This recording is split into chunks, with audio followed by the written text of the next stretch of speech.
नमस्कार दोस्तों, मैं हूं आपका दोस्त नवरत्न मंडुषा। दोस्तों आज हम चर्चा करेंगे बेरोजगारी भत्ते के बारे में। यदि आपने बेरोजगारी भत्ते का फॉर्म अप्लाई किया है और आपको लगातार किस्तें मिल रही है 3,000 और 3,500 की, तो यदि आपका 1 साल हो चुका है बेरोजगारी भत्ते को, तो ये जुलाई का महीना है। इस महीने में आपको आपका जो बेरोजगारी भत्ते का जो फॉर्म है उसमें आपके सामने जो 2 फॉर्म होंगे, एक तो स्पष्ट होगा आई और दूसरा होगा के, यानी आई प्रमाण पत्र दोबारा आपको अपलोड करना है, आपको रिन्यू करवाना है।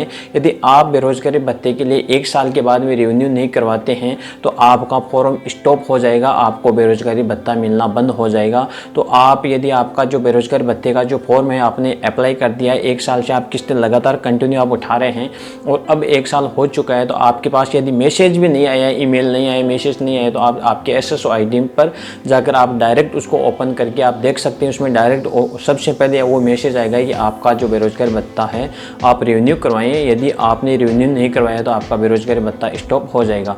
आपको मैं एक जो प्रोसेस है वो और बता देना चाहता हूं दोस्तों। यदि आपने आई और के जो आई प्रमाण पत्र का जो इनकम जो है वो सर्टिफिकेट होता है, आई प्रमाण पत्र होता है, उसमें जो आई और के होता है उसमें जो प्रोसेस होती है वो भी आपको मैं शॉर्टली बता देता हूँ। तो इसमें आपको क्या करना है, आपका जो फॉर्म है, आपका जो फॉर्म आई प्रमाण पत्र है, तो आप जैसे वकील से नोटरी करवाते हैं तो उसमें उसकी सील होना ज़रूरी है, सीरियल नंबर होना ज़रूरी है, उसका लाइसेंस नंबर होना ज़रूरी है, उनकी जो सील की उनका जो मान्यता है वो एक्सपायरी डेट कितनी है, एक्सपायरी डेट उसमें होनी चाहिए कि लास्ट डेट उनकी कितनी है, मतलब कब तक इनका ये जो सील होती है कब तक काम करेगी और कब तक इनकी डेट है, उसमें उनका नाम होना चाहिए, उस सील में नाम भी होना चाहिए जो एडवोकेट जो आप सिग्नेचर करता है, और टोटल उसमें जो डिटेल्स के साथ आपको फॉर्म भरना है आई और के।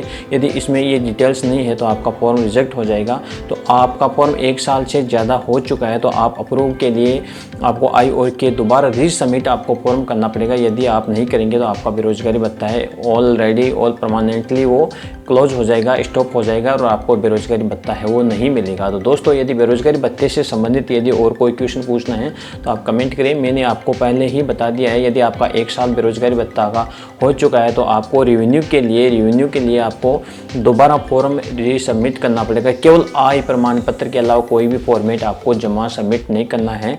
आप ई मित्र पर जाकर आई और जो के फर्स्ट फॉर्म और जो सेकंड फॉर्म है वो आपको अप्लाई करना है। एक चीज़ और बता देना चाहता हूँ शॉर्ट में, वो जो आय प्रमाण पत्र आप फिल करते हैं, सबमिट करते हैं, वो खुद का स्वयं का सेल्फ होना चाहिए और जिसमें आय में जो पारिवारिक आय है वो माता पिता की उसमें आय होनी चाहिए, यानी परिवार की आय होना जरूरी है।